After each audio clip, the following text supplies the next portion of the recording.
अहिल्यानगर येथील अकोले तालुक्यातील एकदरा सन 2004 ते 2005 मध्ये रोजगार हमी योजनेतून विकसित करण्यात आलेला व पिढ्यानपिढ्या सार्वजनिक वापरात असलेला शेत व वहिवाटीचा रस्ता एका शेतकऱ्याने बेकायदेशीरपणे अडविल्याचा आरोप करत ग्रामस्थांनी पालकमंत्री तथा जलसंपदा मंत्री राधाकृष्ण विखे पाटील यांच्याकडे तातडीने हस्तक्षेप करण्याची मागणी केली आहे।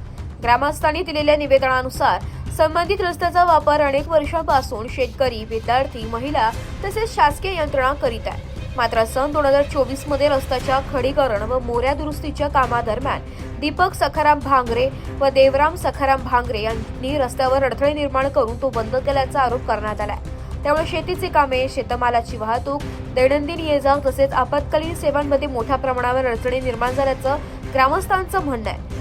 महाराष्ट्र जमीन महसूल संहिता 1966 तसेच संबंधित शासन निर्देशानुसार सार्वजनिक वापरातील रस्ता कोणालाही एकतर्फी बंद करता येत नसल्याचं ग्रामस्थांनी नमूद केलं।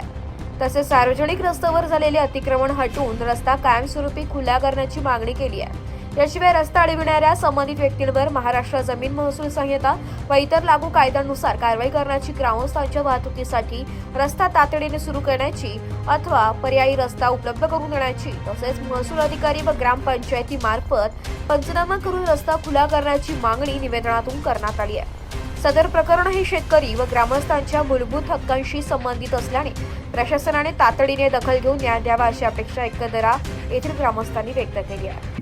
जर आमचा ह्या रस्त्याबद्दल जर विचारच नाही केला, सरकारनं जर आम्हाला रस्ताच नाही दिला, नाही तो असतो कुठूनही कवत नाही, दुसरा कवत नाही, पण आम्हाला रस्ताच पाहिजे आणि नाहीच रस्ता दिला तर आम्ही सरकारच्या कचेरीमध्ये उपेक्षण्यासाठी पूर्ण कुटुंब अख्खा 2 आई-वडील आहे ती, परत 2 आई-वडील आहे ती, 5 बाजूचे अजून कुटुंब आहे ती, 5 ते 7 कुटुंब आहे ती अजून बाजूचे, तर त्यांची सुद्धा घरकुलं चालू आहेत, माझी सुद्धा 2 घरकुलं चालू आहे ती, तर पूर्णपणे अक्षरशः तुम्ही येऊन बघा, पूर्ण भीती तशाच आहेत। डायरेक्ट उघड्यावर माझा स्वयंपाक आहे आणि उघड्यावरच राहायची अवस्था आली। जर तुम्ही हा विचार नाही केला तर तुमच्याच तहसीलमध्ये फार फाशी सुद्धा घेऊ शकल मी, फाशी सुद्धा घेऊ शकल, कारण आजच कुलूप लागलाय तर करायचं काय? आणि ह्या जगण्यात अर्थच नाही ना, जीवनात अर्थच नाही ना, कशाला जगू? पूर्णपणे अख्खा परिवार घेऊन मी तिथं बसणार आहे। मावशी, तुमच्यावर जो अन्याय झालाय त्या अन्यायाच्या विषयी बोलताना तुम्ही जे भाव शो राहिलेत त्याच्यामध्ये तुम्ही आदिवासी कुटुंबात आहात, तर आदिवासीवर होणारा अन्याय हे करण्यासाठी तुम्ही तहसीलदारांना काही निवेदन दिलेत का? हो, दिलेत, अर्ज दिलेत आम्ही। हो, तहसीलदार प्रांताला, ग्रामपंचायतीमध्ये, नगरला चौक आम्ही अर्ज देऊन टाकले। बावनकुळे साहेबांना शासनाने आम्हाला रस्ते द्यावा, पर्याय रस्ता द्यावा आणि तहसीलने बी आमचा जर नाही विचार केला तर त्यांनी सुद्धा आमचा विचार करावा आणि रस्ता द्यावा। आणि नाही त्यांनी रस्ता केला तर आमच्याच 2 ठिकाणातून आमच्या शेतातून रस्ता गेलेला आहे, तर तो रस्ता आमच्याकडून खोदण्यात जाईल। तुम्ही जर नाही आमचा विचार केला, गुरुवार शुक्रवारापर्यंत विचार नाही केला तर 100% दोही रस्ता आमच्याकडून टेन्शनमुळे खोदण्यात जाणार आहे। ती खोदल्याशिवाय आम्ही राहायचो नाही, खोदून टाकू।